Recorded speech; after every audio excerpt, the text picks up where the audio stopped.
Learning market में इसमें आज हम निफ्टी और बैंक निफ्टी कल का डिस्कशन करेंगे। आज की वीडियो थोड़ी सी लेट आ रही है। Usually Monday related video Friday evening तक आ जाती थी, बट आपको पता ही होगा वो गोवा वाला इवेंट तो हमारा फ्राइडे इवनिंग से ही चल रहा था। सैटरडे संडे कंप्लीट हुआ, तो अभी जस्ट 11:15 बज रहे हैं। मैं ऐसे ही पार्टिसिपेंट्स वगैरह के संग बातचीत करते करते, डिनर वगैरह ऐसे ही गॉसिप करते करते अभी जस्ट वापस आया हूँ। सक्सेसफुल इवेंट था, हमने जितना सोचा था उससे तो बहुत ज़्यादा पार्टिसिपेंट्स थे। और थैंक यू ऑल आप लोग का प्यार और सपोर्ट के लिए। काफ़ी लोग आप लोग यहीं होटल में होंगे, अभी ये वीडियो देखने वाले होंगे। सो आप लोग का सपोर्ट से ही ये सब चीज़ हो पाता है। बहुत लोग आएंगे सर, बहुत पैसा आपने बना लिया होगा एंड ऑल दैट। जिन्होंने अटेंड किया उनको ही पता होगा कि क्या क्या होता है क्या नहीं होता है। बाकी लोगों का काम है वही सब ज्ञान देते रहना। वो अपना समझें, हम अपना समझेंगे। चलिए आते हैं कि क्या रहेगा डिस्कशन कल के लिए। जब ये हम डिस्कशन कर रहे हैं उस समय गिफ्ट निफ्टी आपको 200-250 पॉइंट डाउन दिख रहा होगा, क्योंकि रात में फ्राइडे रात में ग्लोबल मार्केट्स वगैरह में थोड़ा सा डीप करेक्शन आया था। तो क्यों आया, कैसे आया, ये सब समझने की कोशिश कर लेते हैं। बहुत कुछ चीज़ें रहेंगी कल सुबह मार्केट में। सडन हलचल वगैरह भी देखने को मिल सकता है, बिकॉज अगर मार्केट थोड़ा सा नीचे खुलता है तो उसका मार्केट रिएक्शन भी उसी तरह से दे सकता है। तो बहुत सारी चीज़ें रहेंगी जानने को, समझने को, देखने को। एक संग सब कुछ प्लान करते हैं, सोचते हैं, समझते हैं, देखते हैं क्या कर सकते हैं, वो समझने की कोशिश करते हैं। और मार्केट्स में बहुत कुछ चीज़ें चल रही हैं। क्रिप्टोज टूटे भी, फिर बाउंस भी किए, फिर आगे भी चल रहे हैं। ऐसी बहुत सारी चीज़ें चल रही हैं, सब हम लोग डिस्कस कर लेते हैं। मेरा मानना ये है कि यूएस मार्केट में जो फ्राइडे रात को हुआ वो एक बहुत बुरा सिग्नल था सिस्टम के लिए। क्योंकि हुआ क्या है कि बॉन्ड यील्ड्स का इन्वर्जन हो गया है ऑन फ्राइडे इवनिंग। यानी कि 2 ईयर बॉन्ड यील्ड का इंटरेस्ट रेट चला गया है 10 ईयर बॉन्ड यील्ड के ऊपर। यूजुअली जब भी ऐसा मार्केट में होता है it is a sign of a recession sort of environment, जहाँ पे ग्रोथ वगैरह नहीं हो सकती है। तो ये थोड़ा सा ना एक पैनिक सिचुएशन था। उसके कारण क्या हुआ कि यूएस मार्केट में, अच्छा ये ट्रिगर कैसे हुआ? ट्रिगर ये हुआ कि जॉब डेटा जो आए उसके हिसाब से फियर आ गया कि शॉर्ट टर्म में रेट हाइक हो सकता है। और उसके बाद फिर लगा कि अगर रेट हाइक होता है तो वो फिर वो 2 ईयर बॉन्ड डील क्रॉस करने लगा 10 ईयर बॉन्ड डील को। एंड जब वो क्रैश किया तो सारे रिस्की एसेट्स में पेन आने लग गया, क्योंकि अगर फिक्स रेट इंस्ट्रूमेंट्स का इंटरेस्ट रेट स्पाइक करता है तो money flow high risk asset से जो कि ऑलरेडी डिक्लाइन में है या डिक्लाइन कर रहे हैं, या फिर यूएस के ग्लोबल फ्यूचर्स अगर बहुत हाई पे बैठे हुए हैं, वहाँ से प्रॉफिट बुकिंग होके जो फिक्स रेट और सिंपल एसेट्स हैं उसमें पैसे आ जाते हैं। एंड वही चीज़ हुई है। एक ये बड़ा ट्रिगर था। दूसरा चीज़ ये ट्रिगर था कि स्पेसएक्स का आईपीओ अप्लाई करने का टाइम था। अब होता क्या है, देखिए आईपीओ में आप लोगों को पता है कि मल्टीफोल्ड सब्सक्रिप्शन होते हैं। तो हुआ क्या कि से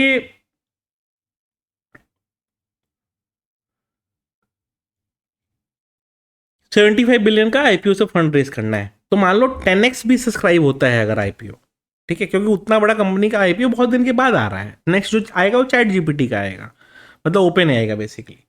तो जब इतना बड़ा आईपीओ आ रहा है, इतना बड़ा फंड रेजिंग अगर हो रहा है, तो वहां पे दिखता क्या है, मल्टीफोल्ड एप्लीकेशन होगा। तो मान लो 10x भी एप्लीकेशन, तो $750 $750 बिलियन के एप्लीकेशन हो जाएंगे।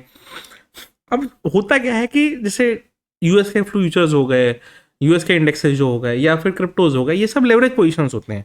तो इमेजिन करो पैसा कितना फ्री होना होगा कि $750 बिलियन का फ्री कैश फ्लो मार्केट में आए, जो कि जाएगा विद इन द आईपीओ। भले वो पैसा कुछ दिन में फ्री हो जाएगा, नो डाउट, बट वो होने के लिए कितना बड़ा चीज होना है ये सोच के देखो आप। क्योंकि होता क्या, जैसे मान लो क्रिप्टो में 10x लेवरेज किसी ने लेके रखा है, तो वो बेचारा स्क्वायर ऑफ भी करता है अपना पोजीशन को, तो उसका फ्री कितना पैसा होता है, बहुत कम ही पैसा फ्री होता है। लेकिन मार्केट में सेलिंग प्रेशर ज्यादा अमाउंट का बन जाता है। सिमिलरली यूएस फ्यूचर्स में भी सेम हाल हुआ, वहां से पैसे निकल रहे हैं ताकि इस आईपीओ में पैसा लगाया जाए। एंड जब ये हो रहा है तो ओवरऑल क्या हुआ कि एक सेलिंग प्रेशर फ्राइडे इवनिंग को देखने को मिल गया। अब ये मंडे मॉर्निंग को क्या रिएक्टिव नेचर रहेगा मार्केट का किसी को नहीं पता, बट अगर रिएक्ट करता है मार्केट और गिफ्ट निफ्टी जहां जैसा दिखा रहा है अगर इसी तरह से हुआ तो अच्छा तो नहीं है। गिफ्ट निफ्टी जहाँ पे करेंटली है, अगर वहाँ पे मार्केट वैसे रिएक्ट करता है तो बहुत अच्छा कुछ नहीं है। आप अगर सोचोगे कि नहीं नहीं वहाँ तो बहुत अच्छा हो जाएगा एंड ऑल दैट, नहीं, वो सिचुएशन नहीं राइज कर रहा है अभी करेंटली, कि आप कितना भी बोल लो, वो सिचुएशन अभी 250 पॉइंट्स मार्केट डाउन मान लो खुलता है, अगर मान लो वहां से यूएस फ्यूचर्स कल सुबह और डाउन दिखे तो 300 पॉइंट, तो 23,000 पे ना मार्केट दिख जाएगा, जो कि 300 पॉइंट का लेवल डाउन हो जाता है। अब वहां पे ओपनिंग पे करोगे क्या आप?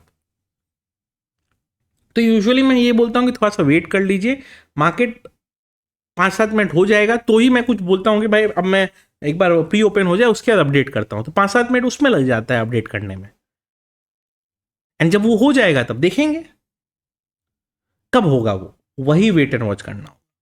तो मैं ग्रुप में अपडेट जरूर करूंगा कि कैसे प्ले कर सकते हैं, बट अगर मान लो फ्लैटिश मार्केट खुल गया तो फिर डिस्कशन ही अलग लीग में चली जाती है, राइट? तो वही कोशिश करेंगे कि कैसे क्या करना है एंड ऑल दैट। ठीक है, चलिए आते हैं डिस्कशन पे, क्या रहेगा डिस्कशन एंड ऑल दैट, उस पर डिस्कशन कर लेते हैं।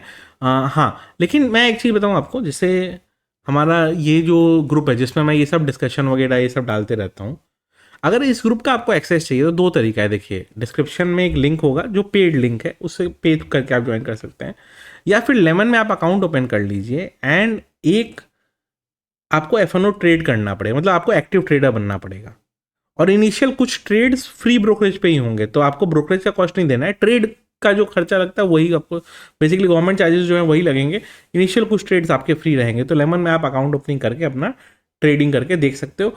आपने जैसे ही एफ ट्रेड कर लिया, जैसे ही टीम कैश डेटा अपडेट हो जाएगा, आप मेल भेजोगे ना अपना मोबाइल नंबर के संग और नेम के संग, तो फिर क्या करती है टीम, जो मेल आईडी लिंक डिस्क्रिप्शन में रहेगा उस मेल आईडी में मेल भेजना है आपको, तो टीम क्या करती है आपको ग्रुप का लिंक भेज देती है जिससे आप ज्वाइन कर सकते हो। और इसी तरह जो हमारा क्रिप्टो ग्रुप है उसका अगर आपको एक्सेस चाहिए, ठीक है, जिसमें हमने मार्केट में 60,000 तक शॉर्ट भी करवाया था, एथीरियम में भी हमने 1450 तक शॉर्ट भी कराया था, लोगों ने पूरा चेस किया है। ठीक है, तो अगर आपको उसमें क्रिप्टो ग्रुप में एक्सेस चाहिए तो या तो डेल्टा में अकाउंट ओपन कर लो या कॉइन D6 या कॉइन स्विच में कर लो। अच्छा, एक इंटरेस्टिंग चीज़ बताऊँ आपको, अभी यहाँ पे क्या हुआ कि कल भी इसी तरह से मार्केट में सेशंस चल रहे थे, और लाइव मार्केट में देखिए सैटरडे संडे को तो लाइव मार्केट में सिर्फ हमको क्रिप्टो ही मिलता है, तो जितने इन्फ्लुएंसर्स थे तो कुछ ट्रेड्स की डिस्कशन मैंने करी, कुछ ट्रेड की डिस्कशन सौरभ ने करी, कुछ देवांश ने करी, और उन ट्रेड्स के डिस्कशन से ही ठीक ठाक मतलब प्रॉफिट लोगों ने बनाया, और इनफैक्ट जो खर्चा उनका गोवा आने जाने और ये सब का हुआ, मैक्सिमम लोग उसको रिकवर करके बैठ गए।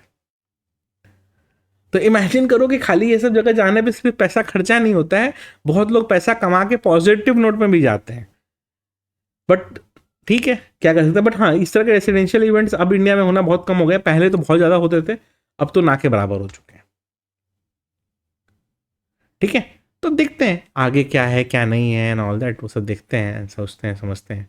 ठीक है, चलिए आते हैं क्या रहेगा डिस्कशन। बट हाँ, डेल्टा का लिंक, कॉइन D6 का लिंक, कॉइन स्विच का लिंक, तीनों का लिंक डिस्क्रिप्शन में होगा। अकाउंट ओपन करिए, ट्रेडिंग अपॉर्चुनिटीज सर्च करिए, ट्रेडिंग अपॉर्चुनिटीज़ मिले तो अच्छा खासा ट्रेड लीजिए, एंड अच्छा खासा ट्रेड मिल जाए तो इन्जॉय करिए ट्रेडिंग को, क्योंकि ट्रेडिंग बहुत कॉम्प्लिकेटेड तो है बट गाइडेंस में सिंपल भी हो जाती है। तो देखिएगा, लेमन का link, coin D6, coin D switch और डेल्टा, तीनों का लिंक डिस्क्रिप्शन होगा, तीनों में अकाउंट ओपन, चारों में अकाउंट ओपन कर लीजिए एंड मेल भेजिए, आपको एक्सेस मिल जाएगा आपको ग्रुप्स का। ठीक है, कल के लेवल्स पे आते हैं। क्रिप्टो के लेवल्स अभी डिस्कस नहीं कर रहा हूँ, 1-2 दिन मैं वेट करूंगा क्रिप्टो के लेवल्स डिस्कस करने के लिए। बस 60 के पास से जो बाउंस किया है, इस बाउंस को मेरे को प्ले भी करना था 62-800 तक का, अभी वापस से यही लग रहा है कि वापस से यही सेम बाउंस देखने को मिलेगा, तो 62-800 तक के बीच में पहले ही मेरे सारे ट्रेड निकल जाएंगे। तो देखते हैं कल के लिए, अगर मेरे को लगता है कि अगर ये कल किसी कारण से 63-200 का लेवल निकाल दिया तो वापस से ये 65 तक या 64-700 तक रिट्रेस कर सकता है, बट वो सिचुएशन आएगा कि नहीं आएगा देखते हैं। निफ्टी की बात कर लें, 23,400 ऊपर में एंड 23,320 नीचे में। ठीक है, बट अगर किसी कारण से मार्केट 23,100 के पास जो गिफ्ट निफ्टी दिखा रहा है यहाँ ओपन हो गया, तो एक बार मार्केट टेस्ट करने तो जरूर जाएगा 23,000 को, बट वो टेस्ट करने के पहले मार्केट रिट्रेस करेगा थोड़ा सा, क्योंकि जितने लोग को इतना शॉर्ट पोजीशन मिला होगा पहले प्रॉफिट बुक करेंगे, एंड वो प्रॉफिट बुक करने के बाद एक डेडलाइन देखने को मिलेगा, एंड वो एक बार 23,000 टेस्ट कराने की कोशिश जरूर करेगा और मार्केट में लोगों को ट्रैप करने के लिए और 30-40 पॉइंट नीचे लेके जाएगा मार्केट, एंड वहां से फिर रिवर्स मार देगा। तो ये 2-3 पॉसिबिलिटी कल बन के आती है। बट अगर यही चीज को ऑप्शन चेन में देखेंगे तो ऑप्शन चेन क्या दिखता है, 23,350, ठीक है। प्रीमियम वाइज देखेंगे तो बहुत हैवी प्रीमियम कॉल साइड में लोडेड है, और अगर ये हैवी प्रीमियम कॉल साइड में लोडेड और मार्केट गैप डाउन खुल गया तो कॉल साइड का प्रीमियम स्वाहा है, चैलेंज रहेगा, ध्यान रखिएगा। बैंक निफ्टी 3-4 दिन से बहुत स्ट्रांग बिहेव कर रहा था, रिकवर किया है, बट 54,400 इसके नीचे मार्केट उठता है, 53,700 तक का डोर ओपन है, 53,700 भी तोड़ दिया ना मार्केट तो ज़्यादा दिक्कत देगा, ध्यान रखिएगा। वीडियो अच्छी लगी हो तो लाइक ज़रूर कर दीजिएगा, और डिटेल में एक बार कल ना मैं ग्रुप वगैरह बताऊंगा, बट अभी तो मेरे को लग नहीं रहा है कुछ बताने की ज़रूरत है। वीडियो अच्छी लगी हो तो लाइक कर दीजिएगा।